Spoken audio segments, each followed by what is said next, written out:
बिस्मिल्लाहिर्रहमानिर्रहीम। अस्सलाम वालेकुम नादरीन, आप यूट्यूब चैनल देख रहे हैं, मैं इमरान खान हूँ। नादरीन, एक मरतबा फिर गलत एस्टीमेट हो गया। ये एक्चुअली पाकिस्तान की मिलिट्री एस्टेब्लिशमेंट का गलत एस्टीमेट है जो पाकिस्तान की मिलिट्री एस्टेब्लिशमेंट को इस गहराई तक ले आया।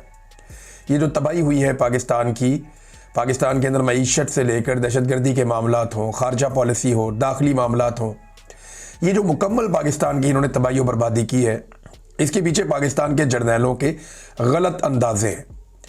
2022 में जब ये रिजीम चेंज ऑपरेशन कर रहे थे तो इन्होंने गलत अंदाज़ा लगाया कि इमरान खान को घर भेजेंगे, लोग मिठाइयाँ बांटेंगे, हम इंजॉय करेंगे। इमरान खान की मकबूलियत का इन्होंने गलत अंदाज़ा लगाया। इन्होंने कहा जी 93% हम मकबूल हैं, 7% इमरान खान है, तो बाकी दही लेने आए हुए थे। ऐसा तो नहीं होता ना। मैंने उस वक्त भी समझाया था कि ये वाइस वर्सा हो जाएगा। वो लोग आज भी जिंदा है और मेरी बात सुन रहे होंगे और उन्हें मेरी बात याद भी आ रही होगी जब मैंने उन्हें यह कहा था कि ये पंगा नहीं करना आपने, बल्कि सामने बिठाकर समझाया था, 6 घंटे समझाया था कि ये मत करना। उल्टा मुझे समझा रहे थे कि नहीं नहीं हमारे साथ मिल जाए, बड़ा फ़ायदा होगा, मुनाफा होगा, ये होगा, वो होगा। मुल्क से आगे तो कोई भी चीज़ नहीं होती ना। तो अब ये नादरीन जो एक खौफ फैलाने का एस्टीमेट DGISPR की प्रेस कॉन्फ्रेंस के साथ जोड़ा गया था कि DGISPR आएंगे, आकर बहुत ज़ोर से बोलेंगे, ऊंची ऊंची चिल्लाएंगे, मुतनाज़े अल्फाज बोलेंगे, खुलकर सियासत करेंगे और उसके बाद लोग डर जाएंगे, वो नहीं हुआ। ना सिर्फ पाकिस्तान तहरीक इंसाफ में एक नई रूह फूंक दी है, बल्कि पाकिस्तानियों को इकट्ठा कर दिया है, बल्कि अवाम ने नए नारे भी बना लिए। एक तो नारा मैं ये सुन रहा था, पूछता है कौन हो तुम, लीडर है वो चौकीदार हो तुम। ये नारा जनाब बहुत लोग लगा रहे थे, पूछता है कौन हो तुम, लीडर है वो चौकीदार हो तुम। एक और नारा जो है वो फैसलवाडा के बारे में, डीजी ने एक कुत्ता पाला, फैसलवाडा फैसलवाडा। डीजी साहब का देखें, मैं अपनी खबर आपको दे देता हूं कि डीजी साहब का फैसलवाडा साहब से कोई ऐसा ताल्लुक नहीं है। ये जो आप कह रहे हैं कि डीजी ने एक कुत्ता पाला, फैसलवाडा फैसलवाडा, तो ये जो कुत्ता फैसलवाडा को आप कह रहे हैं, कुत्ता फैसलवाडा को नहीं कहना चाहिए। फैसलवाडा एक इंसान है, वो कुत्ता नहीं है, उसे कुत्ता नहीं कहना चाहिए और मैं इसकी मजम्मत करता हूँ। और दूसरी बात यह है कि फैसलवाडा के ताल्लुका DGISPR से नहीं, वो एक और जगह पे है मेरी इत्तला के मुताबिक, और वो भी कोई इतनी बुलंदो बांग जगह पे नहीं है, बस मुनासिब ताल्लुकात हैं और मैंने उसके बारे में कुछ वाक़यात सुन रखे हैं। फिर कभी आपके साथ शेयर करेंगे, इंतज़ार करेंगे कि फैसलवाडा साहब इसके ऊपर किस किस्म की बातचीत करते हैं। अब नादरीन, जो वकला की आदत है वो भी अब खुलकर सामने आना शुरू हो गई है। वकला को इस बात की समझ आ गई कि पाकिस्तान में तो अदलिया का वजूद ही खत्म हो गया है और ये जो 1-2 और एक्टिविटीज़ करने जा रहे हैं, 28वीं आईनी तरमीम, उसके बाद तो सिर्फ एग्जीक्यूटिव बच जाएगा, अदलिया तो ख़त्म हो जाएगी। यानी जजों के सारे इख्तियारात लेकर वो भी एग्जीक्यूटिव के पास, यानी एस्टेब्लिशमेंट के पास ही चले जाएंगे। और वैसे भी रबड़ स्टंप किस्म की असेंबली मौजूद है, उसी तरह की अदलिया मौजूद है। हामिद खान साहब तो यहां तक कह रहे थे कि एक सूबेदार को फ़ोन करके आईनी अदालत के सरबराह जस्टिस अमीनुद्दीन खान पूछा करेंगे, जनाब बताएं फैसला क्या देना है, और फैसले इस तरह हुआ करेंगे। अब हामिद खान साहब जो नॉर्मली नरम खूह आदमी है, मैं उनके स्टेटमेंट पढ़ रहा था और हैरान हो रहा था। बड़े दबंग और बड़े सख्त स्टेटमेंट उन्होंने दिए हैं। उन्होंने कहा ये गैर आईनी अदालतें हैं, इन अदालतों के जजेस GHQ के हुक्म पर चलते हैं, ये जजेस गद्दार हैं, ये जजेस कौमी मुजरिम है। इस किस्म की बातें हामिद खान साहब कर रहे हैं। और फिर इमरान खान साहब के बारे में जो DGISPR ने एक प्रेस कॉन्फ्रेंस की, उसके ऊपर हामिद खान साहब ने बड़ा सख्त रद्द-ए-अमल दिया। उन्होंने कहा जी कि एक आदमी कौमी हीरो है और कौमी हीरो को एक आदमी गद्दार कह रहा है। क्या तेरे मुंह से यह बात सचती है? तुम बैठकर सियासत कर रहे हो?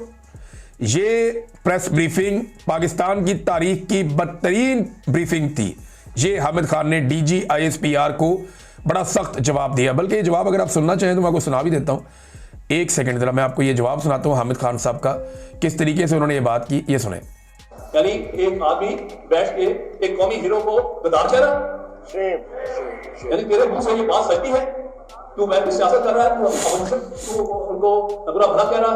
तब जो था ये पाकिस्तान की तारीख की बदतरीन ब्रीफिंग थी प्रेस की, जो कि एक किसी मजलिस जनरल किसी ने की है। क्योंकि परसों उनका नोटिफिकेशन हो गया, अब वो अपने आप अपनी असलियत में बाहर आ गए, तो कोई घबराने की जरूरत नहीं। हमारा पाकिस्तान को बचाना पहला फर्ज है, हमारा अपने इस मुल्क के आइन को बचाना, बगैर आइन के मुल्क नहीं चला करते। तो वो ये कह रहे हैं जी कि ये क्योंकि इनका नोटिफिकेशन हो गया तो उसके बाद ये अपनी असलियत पे बाहर आ गए। ये उन्होंने कहा। रबिया बाजवा साहिबा, मैं इनका बड़ा मोतरिफ हूँ हमेशा से। मुझे ऐसा लगता है इनके अंदर, मुझे जैसे आसमा जहांगीर की एक लंबी एफर्ट थी पाकिस्तान में आज़ादी इज़हार राय के लिए, रूल ऑफ लॉ के लिए, ऐसे मुझे रबिया बाजवा साहिबा में वो नज़र आता है। और मैं जब देखता हूँ बड़ा खुलकर वो बात करती हैं, बड़ा खुलकर वो सपोर्ट करती हैं। जिस दौर में कोई भी नहीं बोल पा रहा था, उस दौर में भी इनको खामोश नहीं करवाया जा सका। बड़ी मुतहर्रिक वकील भी हैं, वकील रहनुमा हैं। तो उन्होंने ये कहा कि अब पाकिस्तान के अवाम और इदारे आमने सामने खड़े हैं। डीजी ISPR ने जब कहा कि जेल में कैद एक शख्स, तो मुझे बहुत तकलीफ हुई। आपकी वो रविश जो हुसैन शहीद सोहरवर्दी से चली आ रही है, जिसने फातिमा जिन्ना को गद्दार कहा, भुट्टो को गद्दार कहा, वली खान को गद्दार कहा, जो जबान आपने इमरान खान के बारे में इस्तेमाल की है, मैं इसकी मजम्मत करती हूं। और हमें यह कबूल नहीं है कि एक शख्स जिसका ताल्लुक किसी इदारे से हो, अवाम और इसके नुमाइंदों की तज़हीक करे। रबिया बाजवा। नाज़रीन, पाकिस्तान में यह बात तो बिल्कुल ठीक है कि सेलेक्टिव जस्टिस ही चलता है। वैसे पाकिस्तान में इंसाफ नहीं है। इसकी मैं एक मिसाल आपको देता हूं। ये 2 सेब चोरी हो गए, कोई एक हैंड वॉश चोरी हो गया, तो मुकदमा करके पुलिस जनाब तफ्तीशें कर रही है। उधर 2 बेटियां कत्ल हो गई, जज के बेटे ने गाड़ी के नीचे दे के मार दी। 2 दिन के अंदर पूरे निज़ाम ने मिलकर सुलह करवा दी। और उस जज के बारे में ना पार्लियामेंट ने नोटिस लिया, ना सदर ने नोटिस लिया, ना वज़ीर आज़म ने नोटिस लिया, ना चीफ जस्टिस ने नोटिस लिया, ना आईनी अदालत ने नोटिस लिया, ना ही उसकी अपनी अदालत के चीफ जस्टिस ने नोटिस लिया। किसी ने कोई बात ही नहीं की। हालांकि ये वाकेरियस लाइबिलिटी का केस है। बेटे को गाड़ी दी कैसे उसने, तो कुछ भी नहीं हुआ। बेटा जनाब अपने घर चला गया 2-4 दिन के अंदर अंदर। ये पाकिस्तान में दोहरा निज़ाम इंसाफ है।